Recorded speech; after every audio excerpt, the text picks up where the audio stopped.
Good morning students, welcome in online class 8th class. आज हम geography के chapter 3 खनिज और शक्ति संसाधन में ऊर्जा के गैर परंपरागत स्रोतों का अध्ययन करेंगे। इसके पहले वाली क्लास में हमने खनिजों के उपयोग, खनिजों के संरक्षण और शक्ति संसाधन के स्रोत के बारे में पढ़ाया था कि शक्ति संसाधन के दो स्रोत हैं। पहला था परंपरागत स्रोत और दूसरा था गैर परंपरागत स्रोत। परंपरागत स्रोत के बारे में मैंने आपको बताया था कि हमने कोयला, पेट्रोलियम इनके बारे में अध्ययन किया था। आज हम पढ़ेंगे कि ऊर्जा के गैर परंपरागत स्रोत कौन से हैं, जैसे कि सौर ऊर्जा, पवन ऊर्जा, परमाणु ऊर्जा, भूतापीय ऊर्जा, ज्वारीय ऊर्जा और बायोगैस। ठीक है, कि हमारी प्रकृति के द्वारा प्रदत्त हम लोगों को जैसे कि जल प्रदान किया गया है, हवा प्रदान की गई है, सूर्य की रोशनी प्रदान की गई है, तो इन सब चीजों का इस्तेमाल जो हमें दिया गया है, इनको हम क्यों ना अगले जैसे कि इन ऊर्जा के स्रोतों से हम इनका प्रयोग करके हमारे दैनिक जीवन में हमारे जो परंपरागत स्रोतों है उनका इस्तेमाल हम हमारे दैनिक जीवन में कम करें, ताकि वो जिनके भंडार जो सीमित मात्रा में है उनका उपयोग आने वाली पीढ़ी भी कर सके। इसीलिए हम ऊर्जा के गैर परंपरागत स्रोत जैसे कि सौर ऊर्जा, पवन ऊर्जा, इन सब का इस्तेमाल करते हैं। कि जीवाश्मी ईंधनों के बढ़ते उपयोग से ऊर्जा के गैर परंपरागत स्रोत का अभाव उत्पन्न हो रहा है। ऐसा अनुमान किया जाता है कि यदि वर्तमान दर से उनका उपभोग लगातार होता रहा तो इन ईंधनों के भंडार समाप्त हो जाएंगे। इसके लिए हमें एक दूसरी प्रणाली का इस्तेमाल करना होगा, ताकि इन भंडारों को हम सीमित मात्रा में जो ये है इनको हम आगे भी इस्तेमाल कर सके। इसीलिए हम हमारे दैनिक जीवन में ऊर्जा की शक्ति संसाधन की गैर परंपरागत स्रोतों के द्वारा उनके नवीनीकरण कर सकते हैं और उनका उपयोग भी कर सकते हैं। तो पहला है सौर ऊर्जा। सौर ऊर्जा क्या होता है कि सूर्य हमें क्या देता है, रोशनी देता है, सूर्य से हमें ताप मिलता है। तो जो सूर्य की किरणें जो बहुत तीक्ष्ण होती है, जैसे कि आप लोग राजस्थान में रहते हैं तो राजस्थान में क्या है, सूर्य की किरणें बहुत तीक्ष्ण होती है, तो यहाँ पे हम उसका इस्तेमाल उन किरणों से, सूर्य की तापीय ऊर्जा से या सूर्य के ताप से हम उसको संरक्षित, उस ऊर्जा को संरक्षित करके उसका इस्तेमाल हम हमारे दैनिक जीवन में कर सकते हैं। कि सौर ऊर्जा, कि सूर्य की ऊष्मा और प्रकाश ऊर्जा हमारे लिए प्रतिदिन अनुभव की जा सकती है। कि हम सूर्य के एक दिन भी सूरज नहीं निकलता तो कैसे लाइफ हो जाती है, तो वैसे ही कि सूर्य के ऊष्मा और प्रकाश को हम हमारे दैनिक जीवन में अनुभव करते हैं। सूर्य से प्राप्त ऊर्जा और सौर सेलों में विद्युत उत्पन्न करने के लिए प्रयोग की जाती है। कि हम जो सौर सेल होते हैं, आजकल सभी के घरों में, बहुत सारे घरों में सोलर पैनल लगाए जाते हैं। क्यों लगाए जाते हैं, ताकि उससे हम लाइट की जो खपत है उसको हम कम कर सके। तो जो सूर्य की रोशनी से जो प्राप्त जो सोलर पैनल से प्लेट्स लगाई जाती है, ऐसे छत पे ऐसे प्लेट्स लगाई जाती हैं, तो उन प्लेट्स पे क्या है, सूर्य की रोशनी जब उन प्लेट्स पे पड़ती है तो वो क्या होती है, गर्म हो जाती है। तो फिर उसको हम क्या करते हैं, वायर वगैरह से इनको जोड़कर उससे हम इलेक्ट्रिसिटी जनरेट करने का काम करते हैं। या तो आप खाना बना सकते हो, या लाइट वगैरह इस्तेमाल कर सकते हो, पानी गर्म करने के लिए इस्तेमाल कर सकते हो। तो इन सभी चीजों का हम हमारे दैनिक जीवन में प्रतिदिन उपयोग भी करते हैं। इनमें से कई सेलों को सोलर पैनलों से तापन और प्रकाश के लिए शक्ति का उत्पन्न करने के लिए जोड़ा जाता है। धूप की प्रचुरता वाले उष्णकटिबंधीय देशों के लिए सौर ऊर्जा के उपयोग की प्रौद्योगिकी जो उत्पन्नता हुई है या आरंभ किया गया है वो बहुत लाभदायक भी है। सौर ऊर्जा का उपयोग सौर तापक और सौर कुकर, सौर ड्रायर के साथ साथ समुदाय को रोशनी देने का काम भी किया जाता है। यातायात संकेतों में भी इसका इस्तेमाल किया जाता है। जो लाइटें जलती है तो दिन भर उसके संरक्षित करके उसको लाइटों को हम उसमें इस्तेमाल भी कर सकते हैं। फिर आता है पवन ऊर्जा। कि पवन ऊर्जा इस तरह से देखा जाए तो सौर ऊर्जा के ये होते हैं कि उसके लाभ ये होते हैं कि वो असमाप्य है, मतलब वो कभी भी समाप्त नहीं होने वाली है। क्यों, आपको पता है सूर्य की रोशनी कभी समाप्त हो सकती है, जिस दिन खत्म होगी उस दिन पूरी दुनिया ही खत्म हो जाएगी। तो सूर्य की रोशनी क्या है, असमाप्ति है, उसको समाप्त नहीं हो सकते। एक ये प्रदूषण मुक्त है। अगर आप किसी लकड़ी को जलाते हो तो उससे धुआं उठता है, तो वो एक तरह से प्रदूषण बढ़ा ही रहा है। तो लेकिन सूर्य की रोशनी जो है वो प्रदूषण से भी मुक्त है। लेकिन इसमें क्या है, इसकी एक कुछ हानि भी है। इसकी हानि ये है कि ये बहुत बहुत खर्चीली पद्धति है, इसको लगाने में बहुत पैसा इन्वेस्ट करना पड़ता है और इसकी ऊर्जा की बर्बादी भी होती है। स्रोत के विस्तृत होने पर इससे ऊर्जा बर्बादी भी होती है।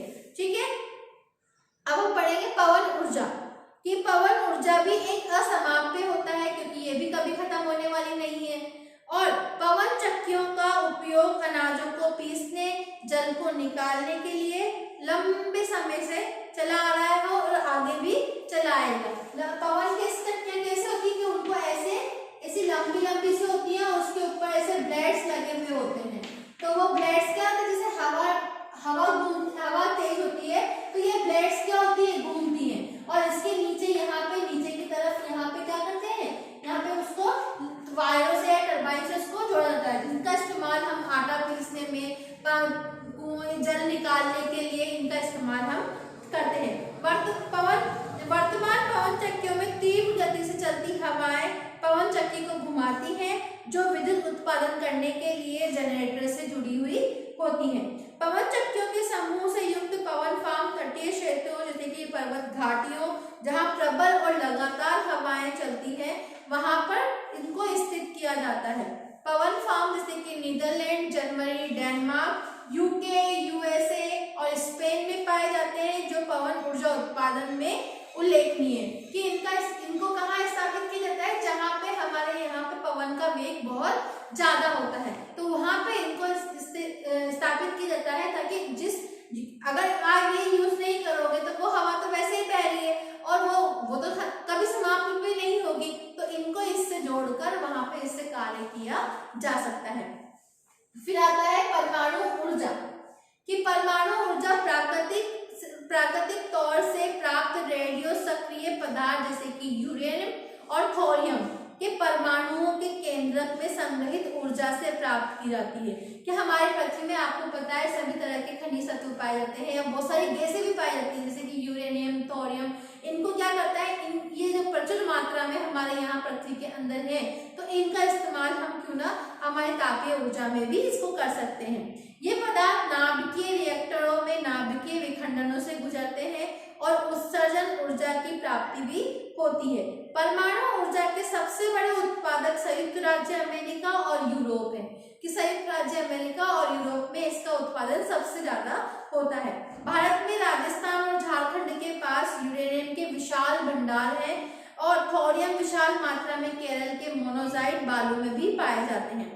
भारत में स्थित परमाणु ऊर्जा के केंद्र तमिलनाडु में कलपक्कम, महाराष्ट्र में तारापुर, राजस्थान में कोटा के निकट राणा प्रताप सागर और उत्तर प्रदेश में नरोरा और कर्नाटका में केगा।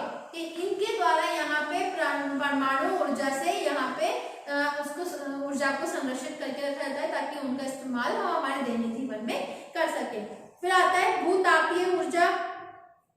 ताप ऊर्जा से पृथ्वी से प्राप्त होती है। हमारी पृथ्वी में ताप का जो लेवल है वो बहुत ज्यादा है, इसे भूतापीय ऊर्जा कहा जाता है। पृथ्वी के अंदर गहराई बढ़ने के साथ साथ आप देखते तब तापमान में लगातार वृद्धि होती जाती है। जैसे आप नीचे की तरफ जाओगे आपको गर्माहट होने लगेगी, आपको सांस लेने में दिक्कत होने लगेगी। क्यों? क्योंकि हमारे वहां नीचे जैसे जाएंगे तो वहां पे तापमान में भी वृद्धि होने लग जाती है।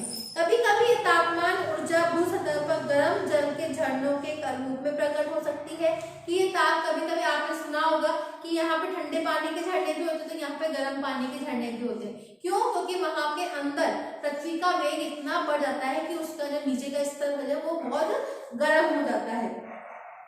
ये ताप ऊर्जा शक्ति उत्पादन करने में प्रयुक्त की जा सकती है। वर्षा से गर्म जल के स्रोत को रूप को भूतापीय ऊर्जा से खाना बनाना, ऊष्मा प्राप्त करना, नहाने के लिए प्रयोग करना, इन सब का इस्तेमाल किया जाता है। यूएसए विश्व का सबसे बड़ा भूतापीय ऊर्जा का संयंत्र है। इसके बाद न्यूजीलैंड, आइसलैंड, फिलीपींस और मध्य अमेरिका। भारत में भूतापीय ऊर्जा के संयंत्र हिमाचल प्रदेश में, मणिकरण और लद्दाख में पूगा घाटी में भी स्थित है। फिर आता है ज्वारीय ऊर्जा कि ज्वार से हमारे समुद्र, आपको पता है हमारी पृथ्वी पानी से घिरी हुई है तो यहाँ पे समुद्र और महाद्वीप भी है। तो समुद्रों में क्या होती है, लहरें बहुत वेग से टकराती हैं। तो ये इनका जो लहरें टकराने का जो वेग होता है ये बहुत तीव्र होता है। तो इनको आप ज्वारीय ऊर्जा भी कहते हैं कि हमारे समुद्रों में ज्वार भाटाएं उठते हैं। ज्वार भाटा उठते हैं जैसे पूर्णिमा, इनको अमावस्या, इनकी इनकी तिथि के अनुसार ये ज्वार भाटा, इनका वेग बहुत ज्यादा होता है, तो ये ज्वार भाटा वहां पे उठते, तो इन लहरों के टकराव से इनकी वेग को संरक्षित करके इससे ऊर्जा का निर्माण भी किया जाता है। कि ज्वार से उत्पन्न ऊर्जा को ज्वारीय ऊर्जा कहते हैं। इस ऊर्जा का विद्वान समुद्र के संकरे और मुहाने में या बांध के निर्माण में किया जाता है। जैसे कि इसका निर्माण कैसा होता है कि जैसे कि आपके यहाँ पे बांध बनाए गए हैं, तो उन बांधों के नीचे की तरफ यहाँ पे क्या करते हैं, टरबाइन लगाते हैं। ये टरबाइन क्या, जैसे पानी की जो लहरें होती है, जो वेग होता है, इन पानी के वेग जब इसके ऊपर टकराता है तो ये स्पीडली घूमता है, और ये जब स्पीडली घूमता है तो स्पीडली घूमने के बाद इसको टरबाइंस को जनरेटर से कनेक्ट करके इससे लाइट बनाने का कार्य भी किया जाता है। उच्च ज्वार के समय ज्वारों की ऊर्जा का उपयोग बांध में स्थापित टरबाइन को घुमाने के लिए किया जाता है। रूस, फ्रांस, कच्छ, बंगाल की खाड़ी विशाल ज्वारेश मिले क्षेत्र हैं।